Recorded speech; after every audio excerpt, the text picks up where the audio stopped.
welcome to blackfilm.com. I'm Ellen Winjero, and I'm joined by Student Academy Award winner, Allison Waite. Hi, how are you?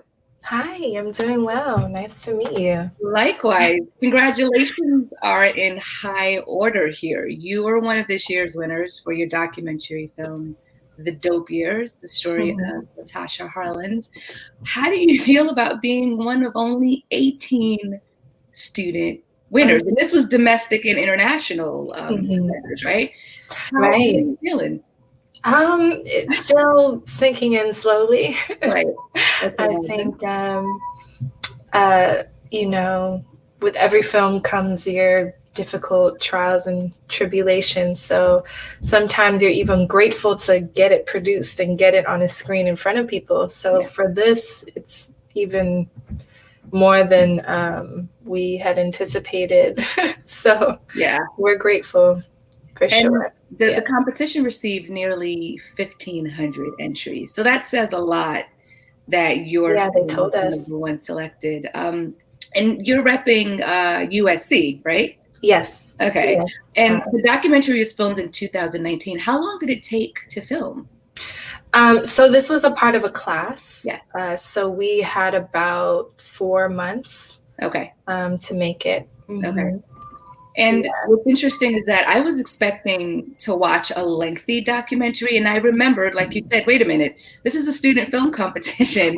And so there was most likely a cap on the length of the film. Is that accurate? Yes. So our limit, I believe, was 25 minutes. 25 minutes. Okay. Yeah. So we weren't allowed to make over 25. And so in 17 minutes and 42 seconds, your documentary captures the heart of this tragic story in such an unforgettable way. And so the story is about the 1991 tragedy, the death of Latasha Harlins, that was considered to have contributed to the 1992 LA riots. Is that something, you wanted to do before this documentary, before this competition came into play? Like, did you always want to do or tell this story, or is it because of this competition that this was the story you selected? Yeah, no, I've been telling Latasha's story for a long time, actually. Okay. I started when I was an undergrad. I made a thesis film, a narrative thesis film, thinking about what if Latasha's passing or murder happened today, which at the time was 2014. Okay.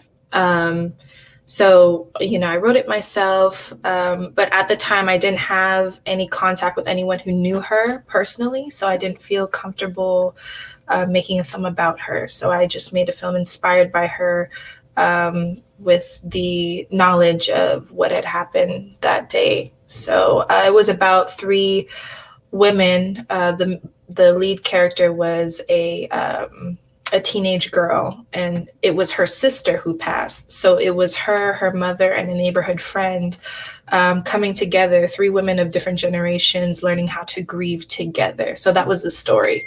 But yes, it's been a long time. I've been interested in learning more about Latasha specifically, but my work centers around Black children. So I make a lot of coming of age stories about Black children growing up in different parts of the world, and about race, class, race, and how they fit into the larger framework.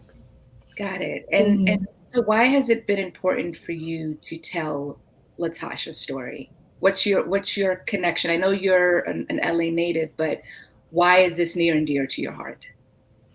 It's near and dear, one, because of I think every filmmaker makes work that kind of interrogates their own experience to a certain extent. So I think me having questions about my childhood is why I lean more to the childhood narrative. And also when I heard her story, I think I was in college. I didn't really know about it until I was about 18, but because I was born after her death. Was her name, but didn't really know who she was. But the fact that it happened so close to me, I think it was like maybe 25 25 minutes away from where I lived.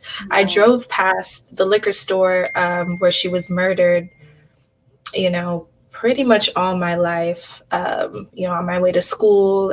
So the fact that it was just so close to home in my neighborhood and I didn't know about it was shocking to me. And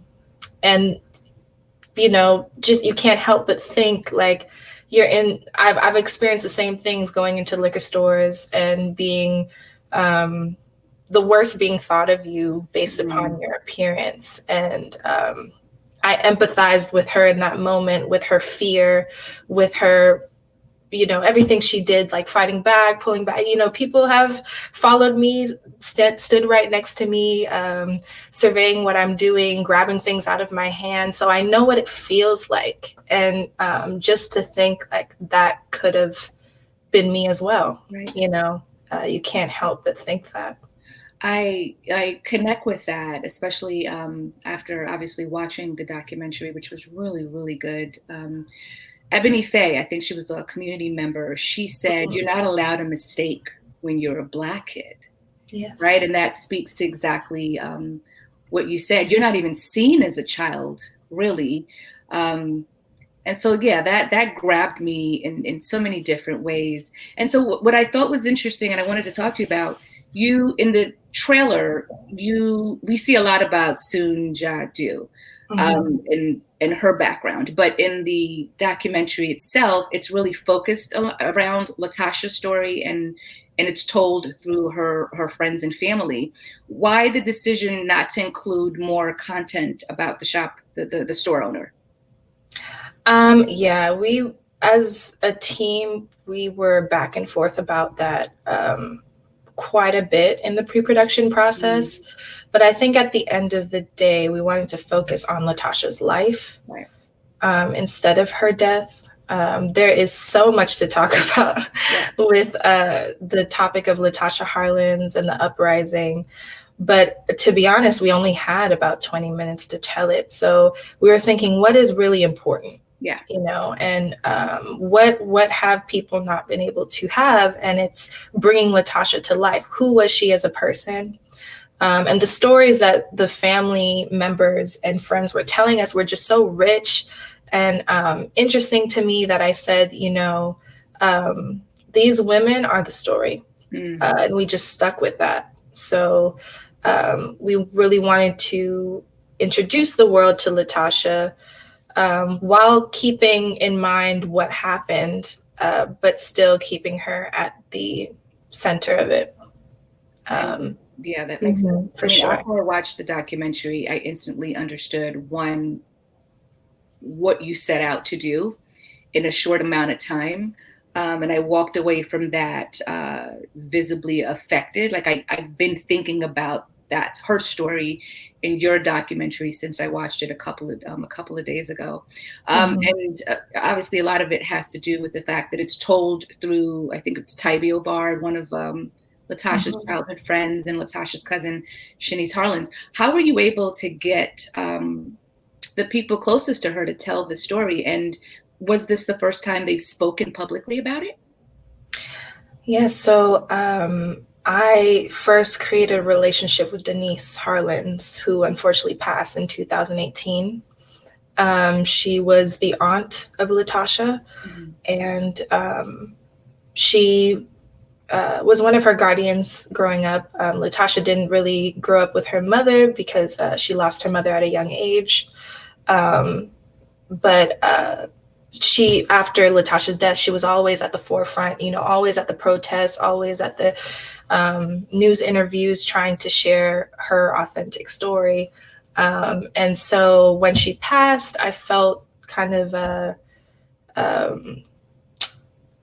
little bit of regret that I didn't save any recordings of our conversations about Latasha.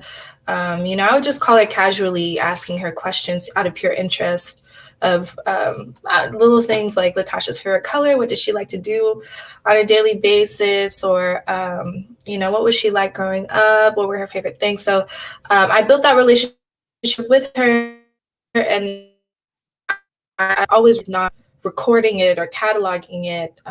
And so I just thought, there's so many people who grew up with Latasha, who grew up during that time, who were around during the uprising. And I thought that I would hate for those stories to be lost with them.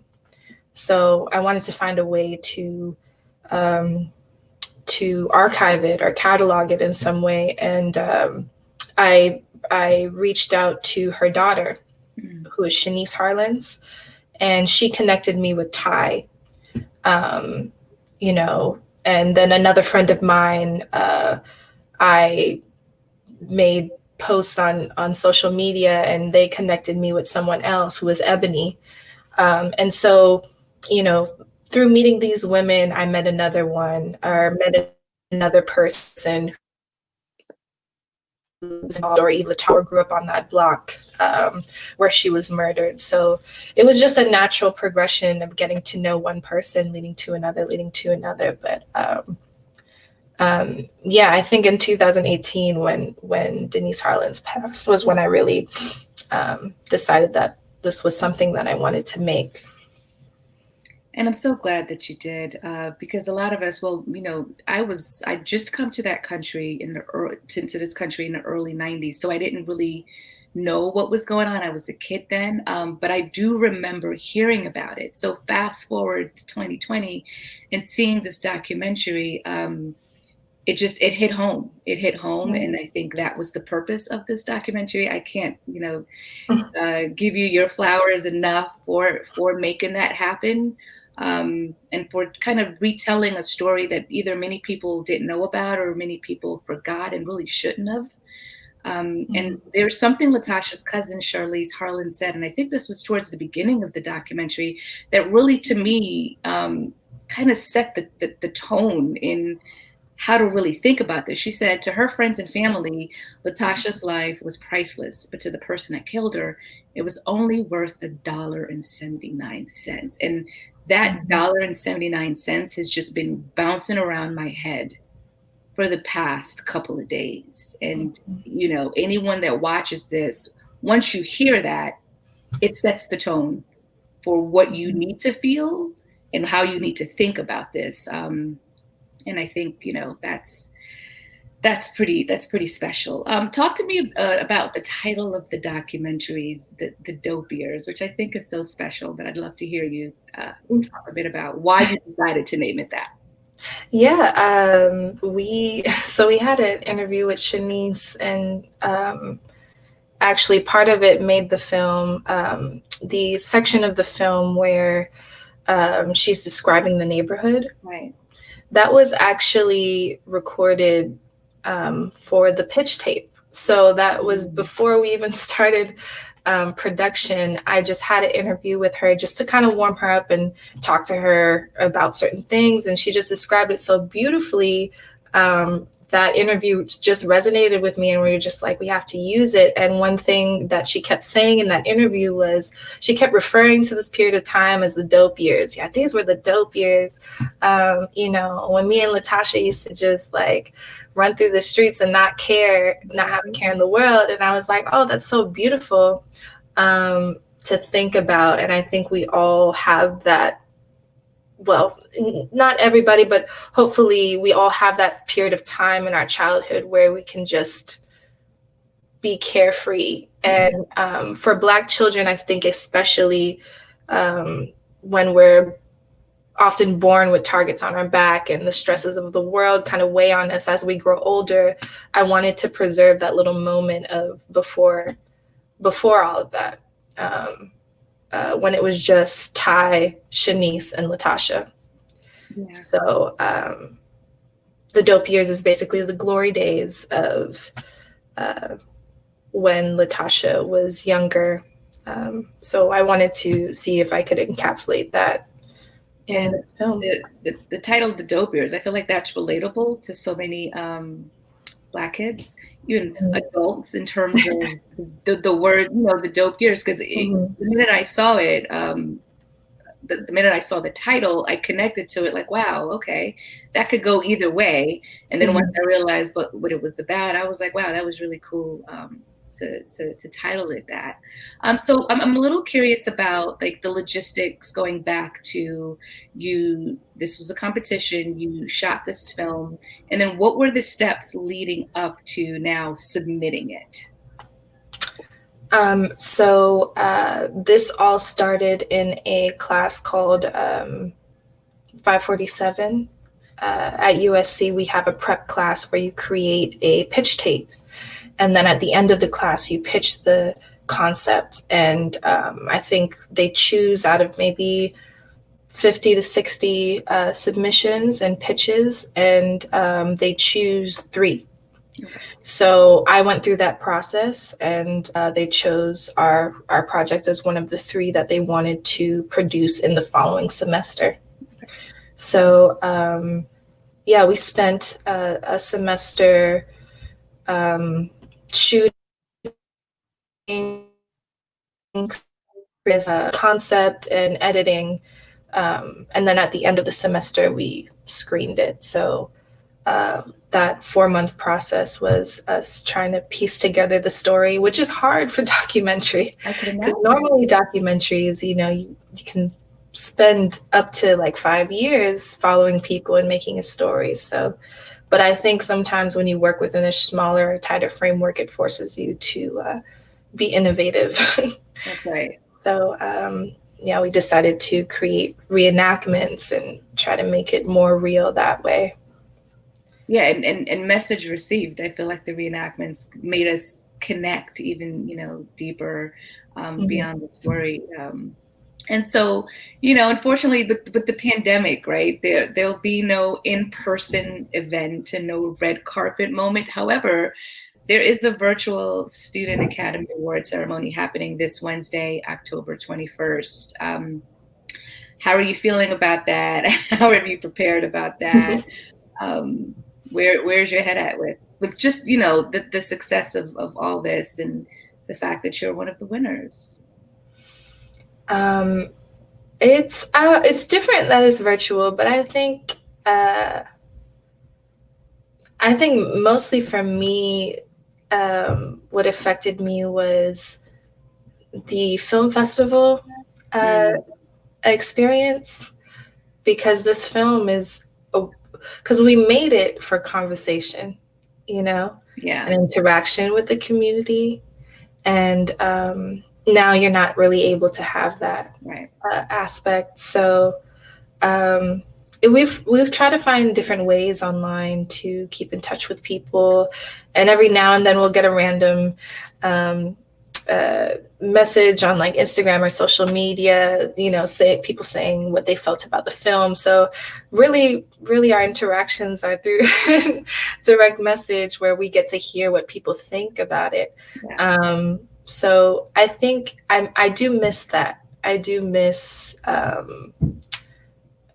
hearing from people, the feedback, having conversations, learning from other people, and the community aspect of it. But I think it does give us, I am grateful to the Academy, because they're kind of gatekeepers in a sense to what is relevant or what should be watched in the film industry. And so I'm grateful that we are online and with a platform like the Academy. And I'm grateful that they are supporting and seeing the relevance of Latasha's story, and helping us reach platforms like yours, where we're able to talk to people on the East Coast, not only in California and LA. So we're grateful for the reach as well, and the fact that the Academy is recognizing these stories and lifestyles that previously probably wouldn't be exposed or deemed as important at all.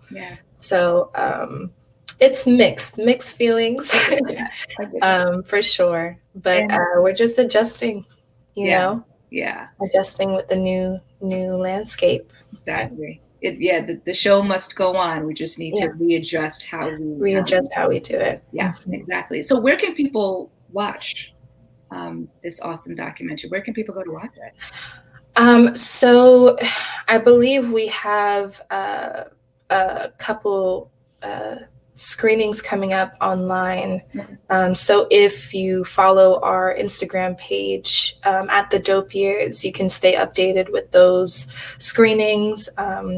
We probably are looking to be on a streaming platform pretty soon. So by the next year, I think we should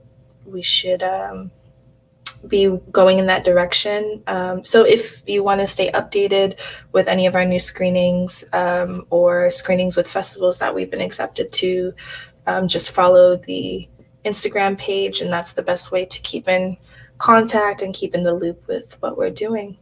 Wonderful. Thank you so much for Yeah, no talking to problem. blackfilm.com. Again, congratulations. I'm looking forward to what you have to come up next. Thank you so much for having me. All right. Appreciate it. Have a good day.